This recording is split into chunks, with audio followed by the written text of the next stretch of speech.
Hi, my name is Habtamu Gebresenbet, and today I like to talk about the human botulism immunoglobulin for the treatment of food poison botulism. And also, I will talk about its safety and efficacy in the treatment of botulism, which is an intestinal toxemia form of human botulism. On this presentation, I will also talk about the original article related to this drug.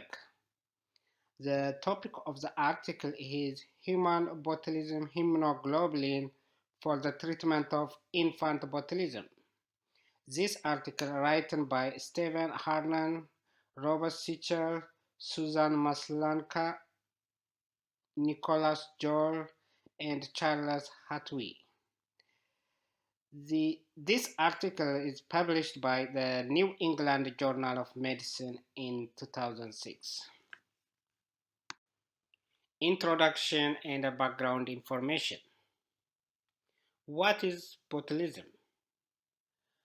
Botulism is a rare but potentially life-threatening bacterial illness. Clostridium botulism bacteria grows on the food and produce toxic that when ingested and cause paralysis. Botulism poisoning is extremely rare but so dangerous that each case considered a public health emergency. Studies have shown that there is a 35 to 65% of chance of death for the patients who are not treated immediately and effectively with botulism antitoxin.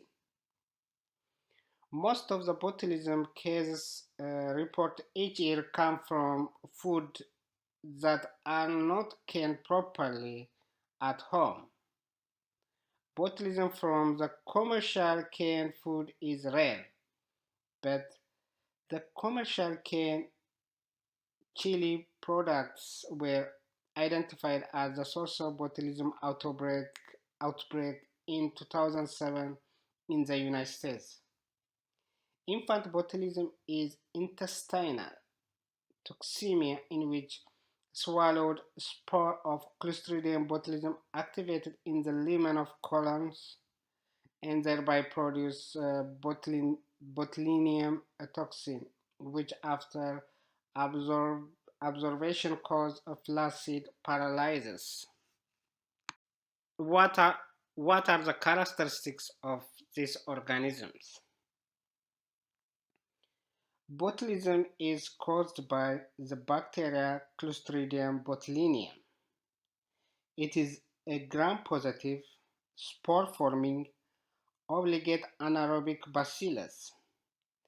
The Clostridial spores are abundant in the soil and are very resistant to heat, light, draining, and radiation. Spore may survive boiling for several hours at 100 degrees centigrade. However, exposure to moist heat at 120 degrees centigrade for 30 minutes will kill the spore. Specific conditions are required for the germination of this spore. These include like anaerobic condition, warmness, temperature, and alkalinity.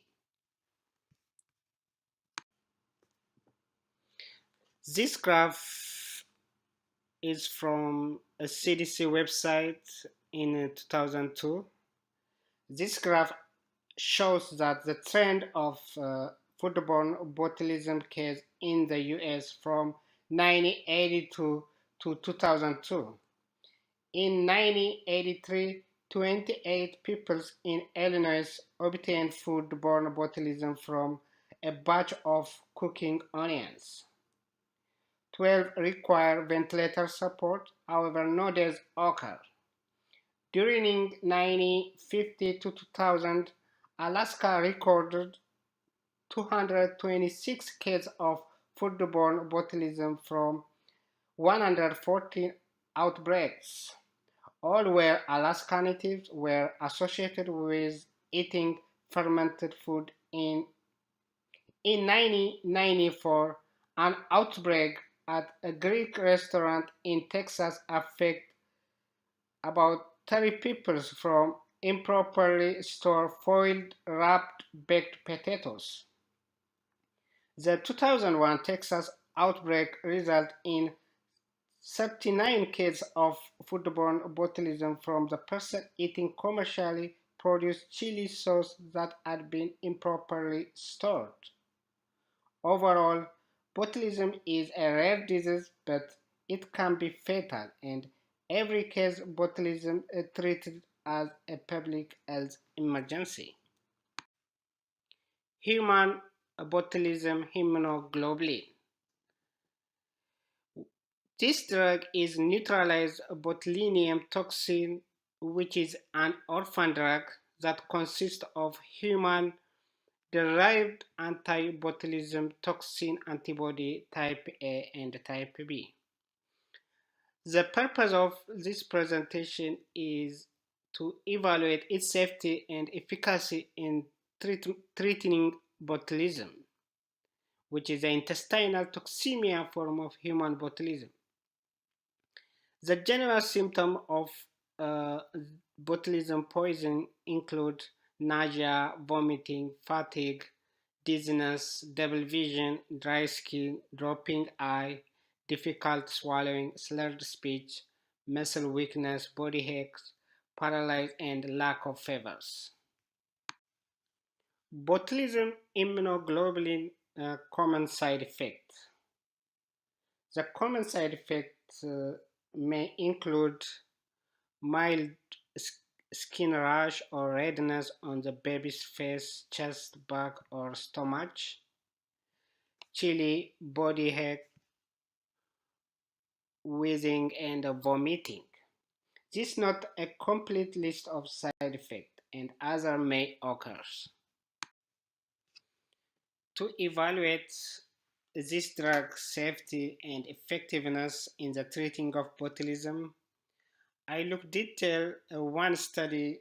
The topic of the study is human botulism immunoglobulin for the treatment of infant botulisms, which is a randomized controlled trial and open-label study written by Stephen Harnan, Robert Sichel, Susan Maslanka, Nicholas Joel, and Charles Hathaway. A total of 180 patients were evaluated for eligibility, and 129 were enrolled in the clinical trials. Of those, 122 participants as a laboratory confirmed infant botulism and could be evaluated for all outcome measures. 63 patients received a placebo immunoglobulin and 59 patients received uh, botulism immunoglobulin treatment. Out, Outcome measure. The primary efficacy outcome was the duration of hospitalization required. The secondary efficacy outcome includes the duration of intensive care, the duration of mechanical ventilation and tube feeding, the number of adverse events per patient, and the total charge for the hospital stay per patient. This is a baseline characteristic of infant in the randomized trial. As you see on the 63 patients receive placebo and 59 patients receive the treatment group. And the baseline characteristics of the two groups were similar, except that infants in the treatment group were older and weigh more than the infant in the control group. The proportion of patient with type A illness and the patient with type B illness in the two groups were almost similar. This table is explain the primary and secondary efficacy result of the randomized controlled trials of BIGIV treatment. On the very left side, you will see the outcome variables such as length of hospital stay, length of ICU stay, duration of mechanical ventilation, duration of tube or intravenous feeding, number of adverse events per patient, total hospital charge per patient. As compared with the control group, in the randomized trials, infant treatment with BIGIV had a reduction in the mean length of hospital stay. The primary efficacy outcome measure from 5.7 weeks to 6.6 weeks. BIGIV treatment also reduced the mean duration of intensive care by 3.2 weeks, the mean duration of mechanical ventilation by 2.6 weeks, the mean duration of tube or intravenous feeding by 6.4 weeks, and the mean hospital charge per patient by 88,600. There were no serious adverse events to BIGIV. So all of those, the p-value of all of those outcomes are less than 0.05. So it is statistically significant of the result. This table is explain the hospital stay and the hospital charge avoided by open label treatment with the BIGIV within 7 days after the hospital admission.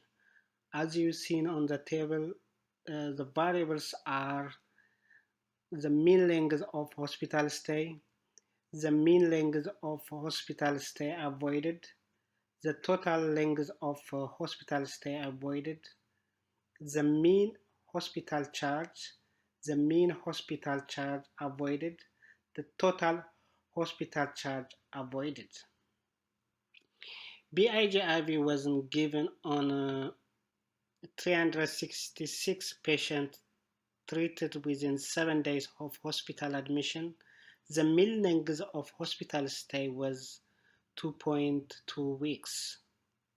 BIGIV treatment given within 3 days of hospital admission shortened the mean length of hospital stay to 2 weeks, which was significantly shorter than the mean stay of 2.9 weeks when the treatment was given 4 to 7 days after the hospital admission.